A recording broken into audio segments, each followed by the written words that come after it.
바로 눌렀다. 안녕하세요. 정직하고 친절한 하우스 컨설팅 김선훈입니다. 제가 많은 분들을 만나고 전화통화를 하면서 제일 많이 듣는 얘기 중에 하나가 이 집은 세금이 얼마예요? 이거거든요. 그래서 오늘은 전원주택 취득세에 대해서 한번 알아보는 시간을 가져보겠습니다.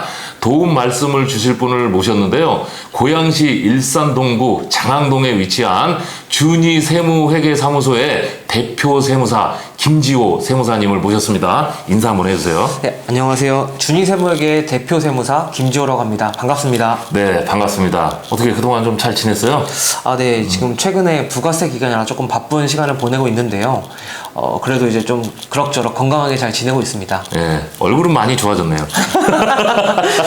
자, 우리 그 분양시장은 있잖아요. 사실 솔직히 말하면 작년도 정말 어려웠지만 재작년 10월경부터 정말 완전 진짜 초박살이 났거든요.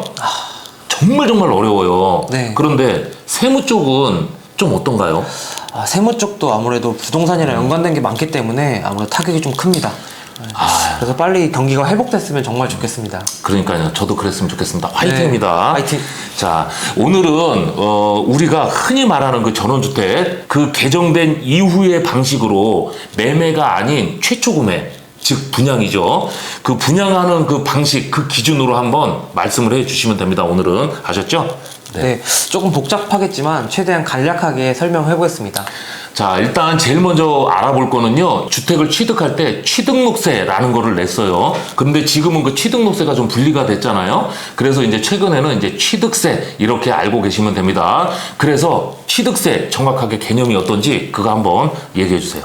취득세는 단어에서 볼 수 있듯이 부동산 등을 취득할 때 내는 세금입니다. 종부세와 재산세와 다르게 딱 한 번 취득할 때 내는 일회성 세금이죠. 기존에는 종부세와 재산세와 동일하게 시가표준액, 즉 공시가액을 기준으로 납부했었는데요. 개정되어 23년부터는 실제 취득가액을 기준으로 납부하게 되었습니다. 그러면은 방금 들으신 것처럼 이제 취득세에 대한 개념은 알게 되었고요. 우리가 그 세금 징수를 하려면 그 과세 대상에 대한 그 정확한 어떤 그 법적인 근거가 있어야 되잖아요. 전원주택의 이 정확한 분류는 어떻게 되고 또 면적 등에 따른 세금은 어떻게 좀 변화가 있는지 이런 것도 한번 얘기해 주세요. 일단 세법상 전원주택이란 말은 없습니다. 이제 단독주택이라 하고요. 이러한 단독주택은 지방세법에서 세 가지로 분류할 수 있습니다. 첫 번째는 일반적인 단독주택입니다. 일반적인 주택의 취득세율인 1에서 3%를 적용받습니다. 두 번째는 별장입니다. 별장이란 늘 주거로 사용하지 않는 휴양용 주택을 의미하고요. 세율은 조금 높은 4%를 적용받습니다. 마지막은 고급주택인데요. 시가 표준액이 9억을 초과하는 주택 중에 일정 기준을 초과하는 주택을 말합니다. 이러한 일정 기준이란 대지 면적, 건물 면적, 엘리베이터, 에스컬레이터, 수영장 등이 설치되어 있는가 그런 등이 있습니다. 고급주택의 세율은 가장 높은데요. 최소 11% 이상의 세율이 적용됩니다. 우리가 보통 구매하는 전원주택은 일반주택이기 때문에 이제 앞으로 설명드린 내용은 일반주택에 관련된 내용이구나 라고 생각하시면 될 것 같습니다. 그러면은 우리가 알고 있는 그 고급주택, 이 고급주택도 뭐 수영장, 엘리베이터, 뭐 에스컬레이터 뭐 이런 여러 가지 기준이 있다고 했잖아요. 맞습니다. 그런데 그것들도 무조건 있다고 해서 되는 게 아니라 나름대로의 또 그 상한선 뭐 이게 기준이 다 정해져 있는 거죠? 네, 각각의 기준이 다 정해져 있고요. 이제 예를 들면 수영장 같은 경우에는 아이들이 쓰는 수영장 그 조그마한 것 정도는 괜찮고요. 네. 저희가 TV에서 봤듯이 뭐 수영할 수 저희 어른들이 자유형할 수 있는 그 정도가 돼야 이제 고급주택으로 이런 거 해야 되는 거예요, 이런 거? 예, 맞습니다. 뭐 수영장 조그만 거 있다고 해서 뭐 걱정하고 그럴 필요 없네요. 예, 맞습니다. 네, 알겠습니다. 세무나 뭐 이 법적인 거는요 언제 들어도 항상 복잡해요. 왜 이렇게 복잡하게 만드는 거야? 자, 그리고 우리가 그 집을 구매하시는 분들을 보면은 무주택인 경우도 있고 집을 하나 가지고 계신 분도 있고 2주택 이상 가지고 계신 분들도 있단 말이에요. 그런 분들도 집을 구매를 하게 되면은 마찬가지로 세율이 좀 바뀌게 되겠죠? 예, 맞습니다. 이거는 이제 표를 보시면 금방 이해가 되실 텐데요. 우선 조정지역과 비조정지역을 나눠서 개정 전과 개정 후를 같이 비교해 보겠습니다. 1주택인 경우에는 1에서 3%로 지역 상관없이 똑같고요. 2주택부터는 조정지역은 개정 전 8%, 비조정 지역은 1에서 3%였는데 3주택부터는 조정 지역은 개정 전에 12%, 비조정 지역은 8%였는데 개정 후에는 조정 지역이 6%, 비조정 지역이 4%로 절반씩 줄었습니다. 23년부터는 모든 2주택이 기본 세율인 1에서 3%의 취득세율을 적용한다. 그 정도만 기억하시면 될 것 같습니다. 그러면은 결국에는 이제 그 처음으로 집을 하나 구매하시는 분이나 아니면 집을 하나를 갖고 있는데 하나를 더 구매하시는 분은 조정지역, 비규제지역 뭐 이런 거 상관없이 무조건 1에서 3%의 세율, 1주택 세율로 적용을 받는다. 이런 내용이죠? 네, 정확합니다. 네. 잘 알았죠, 내가. 네, 정확하십니다. 근데 사실 항상 들어도 복잡해요. 그 전원주택을 우리가 분양하는 방법 중에 좀 여러 가지가 있는데요. 지어져 있는 집을 그대로 구입을 하는 경우가 있고, 그리고 지어져 있는 집인데 건축주 변경으로 구매를 하는 경우도 있고요. 그리고 나 여기 땅이 마음에 드니까 저기에 있는 집을 여기다 지어줘. 이렇게 해서 원시취득 이런 개념으로 가는 방법이 있거든요.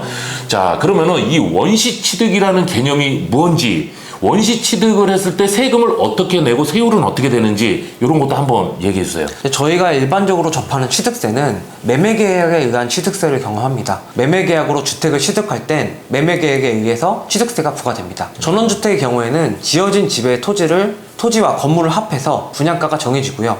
그 정해진 금액을 과세표준으로 취득세가 부과됩니다. 원시취득은 조금 다릅니다. 원시취득은 토지를 먼저 구입하고 그 이후에 주택을 짓는 그런 방식의 취득을 말합니다. 먼저 토지를 취득하기에 토지만 먼저 취득세 4.6%를 내고 소유권을 이전을 받습니다. 토지는 크던 작던 세율은 4.6%를 적용받는다는 것 기억하셨으면 좋겠습니다. 그리고 그 땅에 집을 짓게 됩니다. 집을 다 짓고 나면 그 건물에 대해서 취득세가 또 한 번 징수되는데요. 직접 공사를 진행하셨다면 들어간 모든 비용에 대해서, 외주업체에 의뢰하셨다면 외주업체와 계약한 금액에 대하여 취득세를 납부하게 됩니다. 일반적인 매매계약에 대한 취득세와 원시취득이 뭐가 유리한 거에 대한 거는 2주택인가 3주택 이상인가 따라 다를 수 있으니까 상황에 맞춰 계산해 보시고 더 좋은 방법을 선택하시면 될 것 같습니다. 물어보면 계산해 줄 거예요?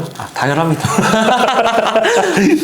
자, 그래요. 그리고 아까 그 우리가 토지는 4.6%라고 했잖아요. 크던 작던. 맞습니다. 그러면 그 크던 작던이 액수가 크던 작던, 땅이 크던 작던 뭐 무조건 똑같다는 거죠? 4.6%. 맞습니다. 정확하십니다. 네, 알겠습니다. 자, 오늘 여기까지 해서 좀 여러 가지 얘기를 좀 말씀을 드렸는데요. 좀 궁금증이 어떻게 좀 풀리셨는지 모르겠습니다. 취득세 관련해서 더 궁금하다. 나는 좀 더 자세한 상담을 한번 받아보고 싶다. 그럴 때는 어떻게 하면 돼요?